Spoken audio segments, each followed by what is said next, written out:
Parce que vendre, en réalité, j'aime toujours le dire, c'est extrêmement facile. Il faut juste être discipliné et concentré pour vendre. Pour vendre, c'est extrêmement facile. Il suffit d'être un, discipliné, deux, concentré. Vous pouvez vendre n'importe quoi si vous avez ces deux qualités. Mais ce qui se passe après la vente est plus difficile que la vente. Pourquoi est-ce que c'est plus difficile? C'est parce que ça peut vous mettre dans d'énormes problèmes. Je vais vous prendre un exemple. Supposons que vous avez un nouveau produit que vous mettez sur le marché. Vous communiquez dessus. Les gens l'achètent. Vous avez la première semaine 100 clients. Deuxième semaine 500 clients. Troisième semaine 1000 clients. Deuxième mois 5000 clients. Qu'est-ce que ça entraîne? Vous commencez à faire des projections. C'est la première chose que vous allez faire. Que voilà, comme on a déjà 5000 clients là, ça veut dire que, comme on a eu 5000 clients en 3 mois, normalement, je pense que d'ici la fin d'année, on sera dans les 15 000, 20 000 clients. Le produit coûte 1000 francs. Donc, comme tout vendeur qui doit toujours avoir sa calculatrice sur lui, je vais dire, waouh, on va faire 15 000 clients fois 1000 francs. On fait 15 000 fois 1000 francs. 15 millions. En fait, voilà le chiffre qu'on va faire à la fin de l'année. Alors, tu vas commencer à calculer les marges. Les marges, ils sont même de combien de pourcents là? 30%. Tu dis, waouh! Mais c'est magnifique. 4,5 millions de marge. Tu commences à avoir ta voiture en fin d'année. L'achat de ton terrain. Tu commences même déjà à aller sur les sites de biens immobiliers. Tu veux que donne un peu les contacts des agents immobiliers, s'il te plaît. J'ai un terrain que je vais acheter là. Est-ce qu'il n'y a même pas les maisons à vendre? Parce que tu vas te dire, mais est-ce qu'on peut seulement faire 15 000? Si il me bat bien, on peut faire même 30 000, même 40 000 clients. Et là, au lieu de construire, j'achète une maison. Je retape juste.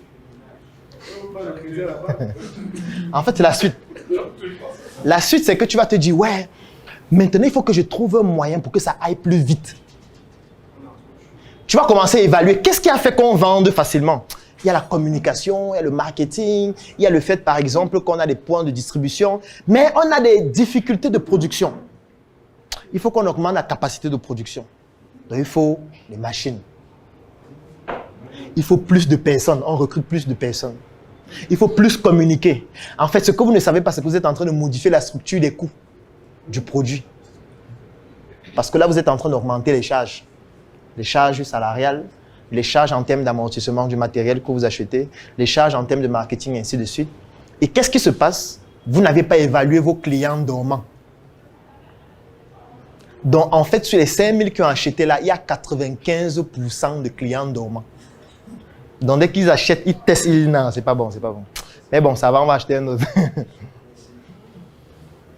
Et quand vous faites donc tous ces investissements qui peuvent venir soit par une levée de fonds, soit par la banque, soit par un crédit ou n'importe quel autre moyen de financement externe, quand vous étendez ça à grande échelle, ça ne fonctionne plus. Vous voyez qu'en un mois, vous faites 10 ventes. Deuxième mois, 5 ventes. Vous commencez à dire, mais qu'est-ce qui ne marche pas? Qu'est-ce qui ne marche pas? Appelons les anciens clients pour leur dire que le nouveau stock est venu. Quand vous appelez les anciens clients, ils disent non, on n'a plus besoin de ça. Et en fait, c'est fatal. Pourquoi? Parce que quand vous avez pris ces engagements, vous aviez aussi fait des prévisions. Vous saviez que je vais vendre telle quantité en tel nombre de temps, je vais pouvoir rembourser en tel nombre de temps. Sauf que non seulement vous ne pourriez plus rembourser en ce nombre de temps, et vous allez détruire votre activité directement. Pourquoi? Parce qu'il y a un critère de service après-vente qui n'a pas été évalué, les clients dormants.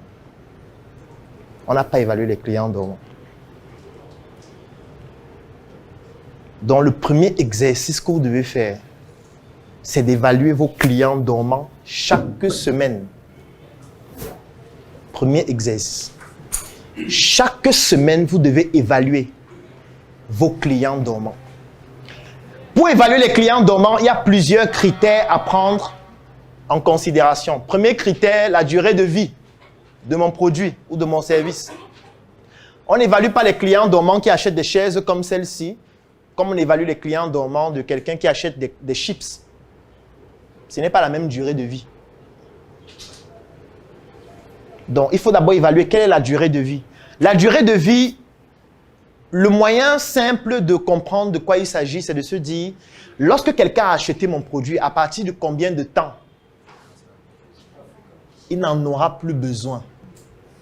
Ou alors sa performance va diminuer de plus de 80%, ce qui va nécessiter qu'il en ait besoin d'un autre.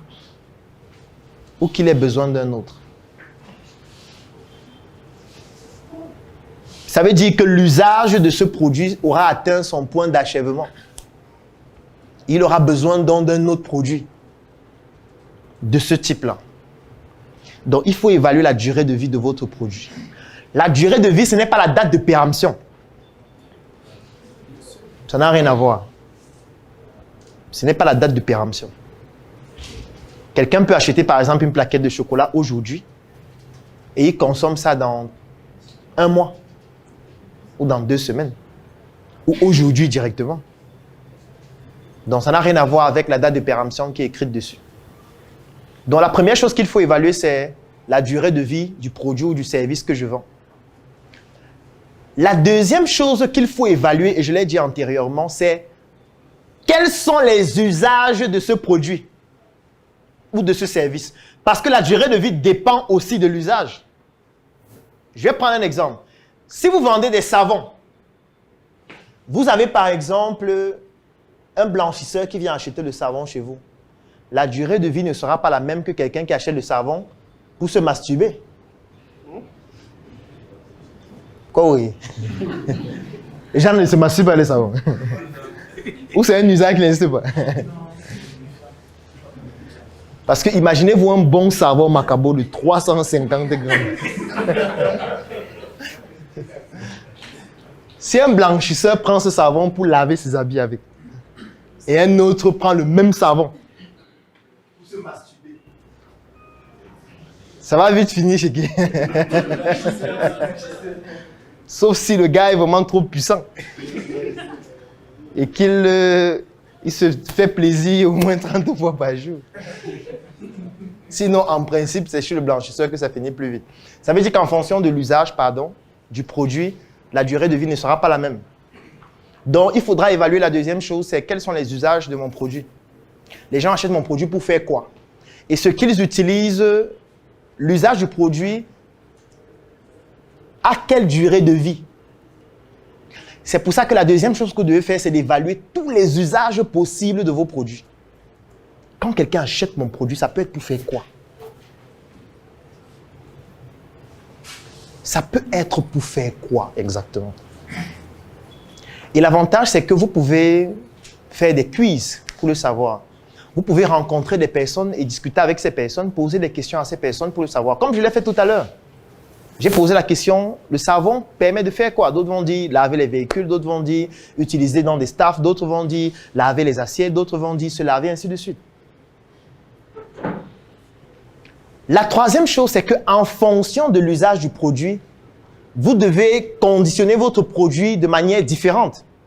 Parce que je prends un exemple. Quelqu'un qui va par exemple acheter le savon pour laver les véhicules et l'autre qui achète le savon pour laver les voitures ou les habits, le conditionnement ne doit pas être le même. Parce que pour laver les véhicules, on a besoin d'un certain type de savon. Pour laver les vêtements, on a besoin aussi d'un autre type de savon qui sont plus optimaux que d'autres. Ça veut dire que c'est en fonction de l'usage que vous allez définir comment le produit doit être présenté. Parce que vous savez que c'est beaucoup plus pour cet usage-là que vous vendez le produit. Je vais prendre un exemple. Supposons que vous vendez le savon en poudre. Vous avez plusieurs possibilités de vendre le savon en poudre. Vous pouvez vendre dans les sachets.